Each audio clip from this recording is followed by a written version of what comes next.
Hello everybody. Today I am going to teach you class 6th Political Science NCERT book chapter 3 What is government? So basically what is government? Let's begin with the definition of government. Government is the group of people with the authority to govern a country or state. So government is basically a group of people. यहाँ पे group of people काम करते हैं as a team अपने country को चलाने के लिए, मेंटेन करने के लिए, सिक्योर करने के लिए, सर्व करने के लिए या अपने स्टेट को. जैसे कि हम देख सकते हैं कि ऑल ओवर इंडिया जो गवर्नमेंट अभी हमारे सेंटर में बैठी है वो चला रही है, और हर स्टेट पे अलग अलग पार्टी होती है जिनको हम वोट करके इलेक्ट करते हैं, तो वो अपने अकॉर्डिंगली स्टेट के गवर्नमेंट्स को चलाती हैं. गवर्नमेंट का रोल क्या क्या होता है, नेक्स्ट टॉपिक ये है. तो गवर्नमेंट का रोल होता है डिसीजंस लेना और ये देखना कि जो भी उन्होंने काम करना है या जो भी काम अपने हाथ में लिया है वो पूरी तरह हो पाए. जैसे कि आप देख सकते हैं कि आजकल के पेंडेमिक टाइम में जो कोविड पेंडेमिक चल रहा है उसके लिए गवर्नमेंट को काफ़ी सारी मेडिकल इक्विपमेंट्स की ज़रूरतें होती हैं, जैसे कि वैक्सीनेशन की, कि कितने लोग वैक्सीनेट हो चुके हैं, दवाइयाँ जो कोविड पेशेंट्स हैं उनको देने के लिए, या रिकॉर्ड रखने के लिए कि ओमिक्रॉन जो प्रेजेंट पेंडेमिक का जो है वो कितना फैल रहा है. सो गवर्नमेंट इन सभी इश्यूज़ पे डिसीजन भी लेती है और ये भी देख रही है कि जो हमारे लोग हैं उन्हें ज़्यादा तकलीफ़ ना हो, सबको सारी फैसिलिटीज़, मेडिकल फैसिलिटीज़ प्रॉपरली मिल जाए, टाइम टू टाइम सबको मेडिसिन मिल जाए और थिंग्स पूरी तरह से हो पाए. Second is government social issues पे भी ज़्यादा ध्यान देती है. It also takes action on many social issues. और government other important things such as running postal and railway services पे भी ध्यान देती है, क्योंकि ये तो मेन है. बिना पोस्टल सर्विसेज के हम कोई भी लेटर या कोई भी सामान एक सिटी से दूसरी सिटी तक नहीं पहुंचा सकते, और बिना रेल सर्विस के भी हम एक सिटी से दूसरी सिटी ट्रैवल भी नहीं कर सकते. और जो पोस्टल चीज़ें होती हैं वो भी रेल सर्विसेज के थ्रू ही एक सिटी से दूसरी सिटी तक पहुंचती हैं. तो गवर्नमेंट देखती है कि क्या ये अपनी जगह प्रॉपर फंक्शन कर रहा है कि नहीं. और फिर गवर्नमेंट देखती है कि हमारी जो बाउंड्री है, हमारी कंट्री चारों तरफ से किसी ना किसी कंट्री के साथ जुड़ी हुई है, तो हमारी बाउंड्री सेफ है कि नहीं, या कोई कंट्री हम पे अटैक तो नहीं कर रहा है. पीसफुल रिलेशन भी अदर कंट्रीज़ के साथ जो मनाया जाता है, या जो रिस्पॉन्सिबिलिटी होती है वो गवर्नमेंट की ही होती है. It is also responsible for ensuring that all its citizens have enough to eat and have good health facilities. ये हम अभी देख चुके हैं 2020 से लेके अभी 2022 तक कि ये बहुत ही ज़रूरी है, क्योंकि गवर्नमेंट कोविड के टाइम पे हर तरफ गवर्नमेंट का ध्यान है कि आम आदमी को, सिटीज़न को ना फूड की कमी हो पाए, ना किसी मेडिकल फैसिलिटी की कमी हो पाए. Next is, it is the government that mainly organizes aid and assistance to the affected people during tsunami and earthquake. जब भी कोई नेचुरल कैलामिटी आती है किसी भी स्टेट पे या किसी भी सिटी पे, तो गवर्नमेंट हमेशा उनको फंड्स प्रोवाइड करती है ताकि जो भी नेचुरल कैलामिटी से लोगों का नुकसान हुआ है या नेचर का नुकसान हुआ है उसको फुलफिल किया जा सके. तो गवर्नमेंट इन चीज़ों का भी ध्यान देती है. लोगों को उसके लिए गवर्नमेंट मुआवजा भी प्रदान करती है. ठीक है.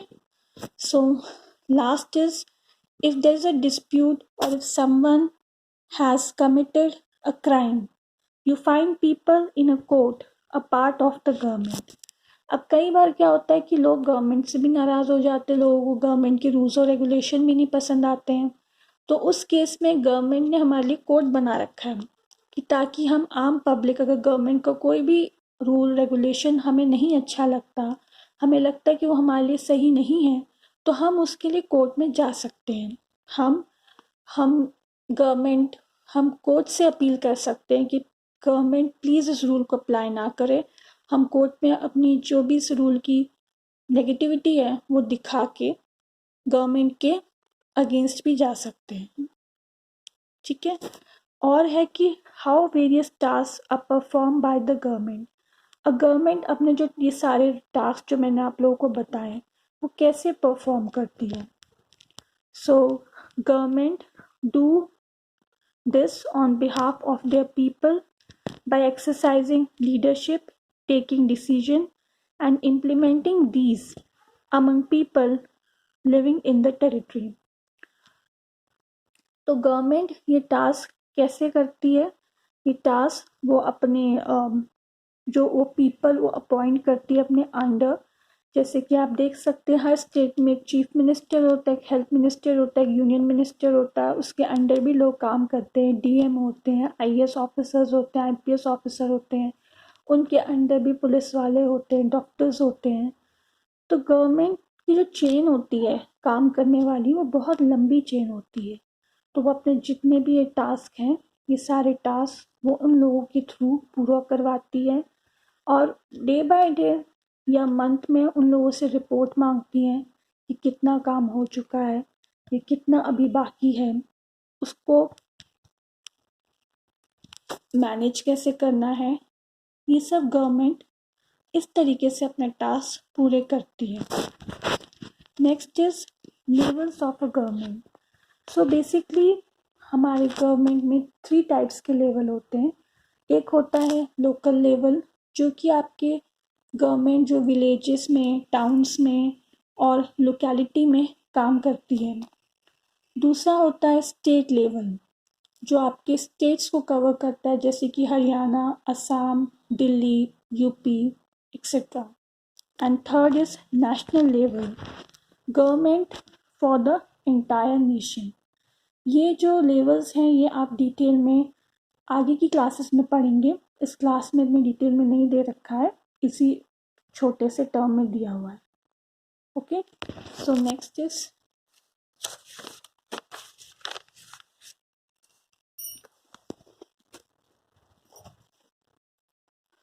laws and government.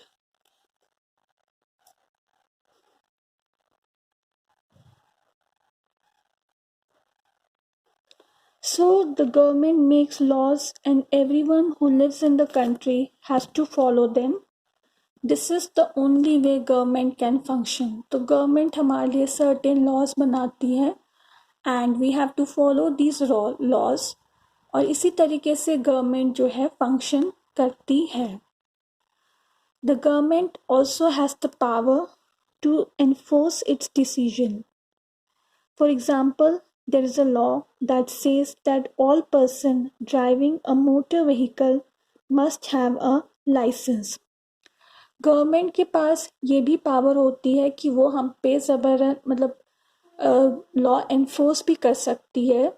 मतलब जैसे कि हाँ एक एग्जांपल के तौर पे लें तो आजकल की एक लॉ है कि सबके पास ड्राइविंग लाइसेंस होना कंपलसरी है और जिनके पास ड्राइविंग लाइसेंस नहीं होता है उनको या तो जेल में भेज दिया जाता है या उन्हें फाइन किया जाता है। और भी कई सारे लॉज हैं जैसे कि ड्राइव करने की एज भी अबव 18 ईयर्स है, 18 ईयर्स और अबव इट है, ठीक है।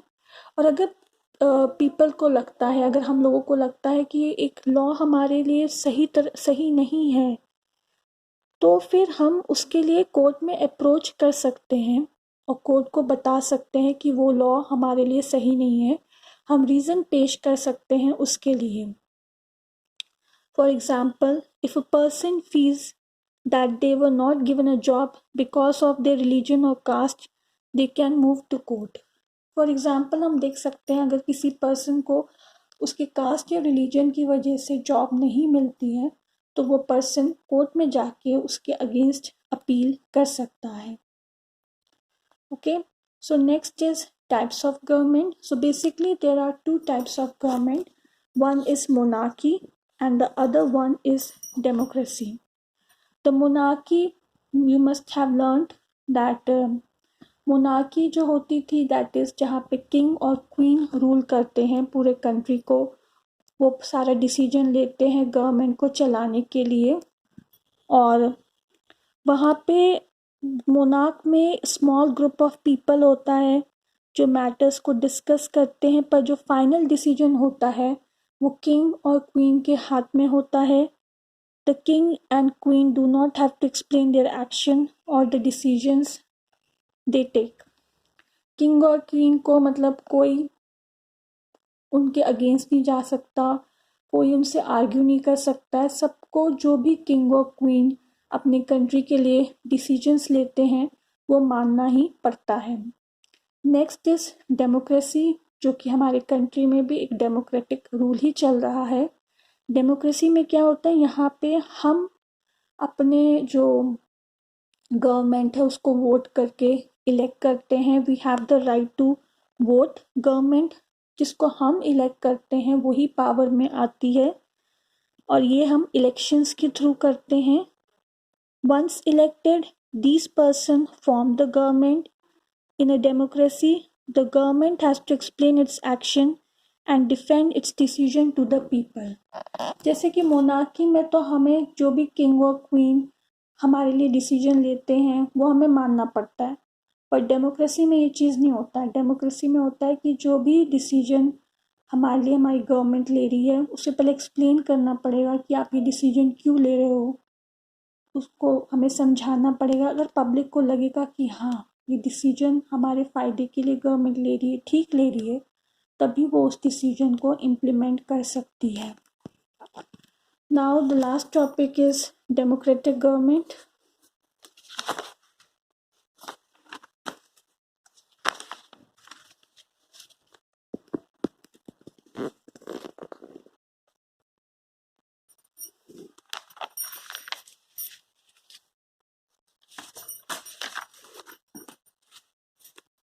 तो जैसे कि मैंने आपको पहले पॉइंट में बताया है डेमोक्रेसी में कि यहाँ पे पीपल इलेक्ट करती है गवर्नमेंट को, अपने लीडर्स को स्टेट लेवल पे, सेंटर लेवल पे.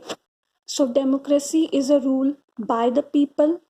The basic idea is that people rule themselves by participating in the making of this rule. यहाँ पे जो है पीपल खुद ही रूल करते हैं, वो खुद ही इलेक्ट करते हैं लीडर्स को, और जो रूल्स बनाए भी जाते हैं वो भी एक्चुअली पब्लिक की सहमति से ही बनाए जाते हैं. Democratic governments are referred as representative democracy. In representative democracy, people choose their representatives through an election process. These representatives meet and make decisions for the entire population. These days, a government cannot all itself democratic unless it allows adult franchise. This means that all adults in the country are allowed to vote. तो same year वही चीज़ बोली गई है कि democratic government को हम representative democracy भी कहते हैं. इसमें भी पीपल जो हैं इलेक्शन के थ्रू अपने लीडर्स को चूज़ करते हैं, और जो भी हमारे जो डेमोक्रेटिक रूल है उसके according all adults in the country are allowed to vote.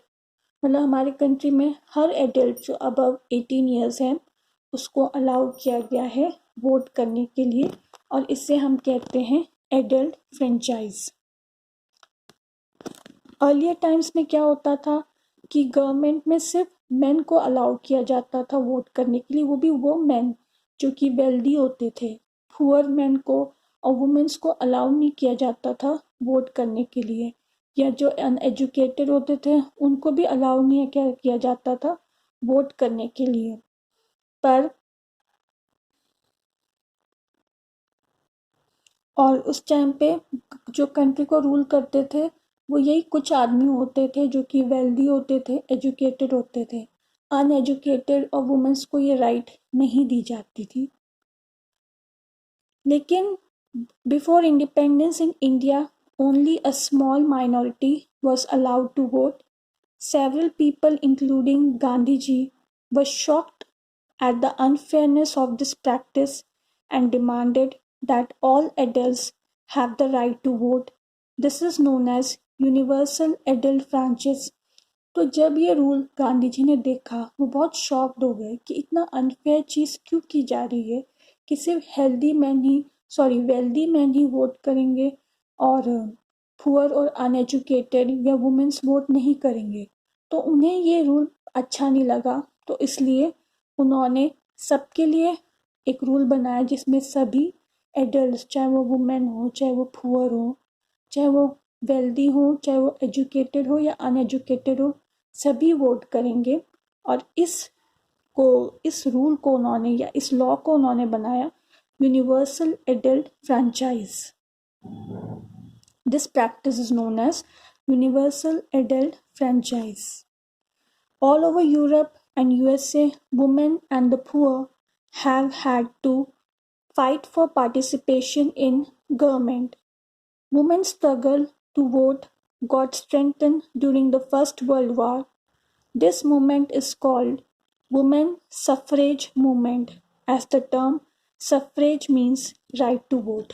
Similarly, अगर आप देखें तो बाहर के कंट्रीज़ में भी, जैसे कि यूरोप में, यूएसए में भी वुमेन्स को वोटिंग करना अलाउ नहीं होता था। वैसे तो उन्हें हर काम करना अलाउ करते थे कि वो जेंट्स की जगह, जब जेंट्स वहाँ पे जाते थे फर्स्ट वर्ल्ड वॉर में, तो वो उनके काम भी करती थी, पर उन्हें वोटिंग करना अलाउ नहीं होता था।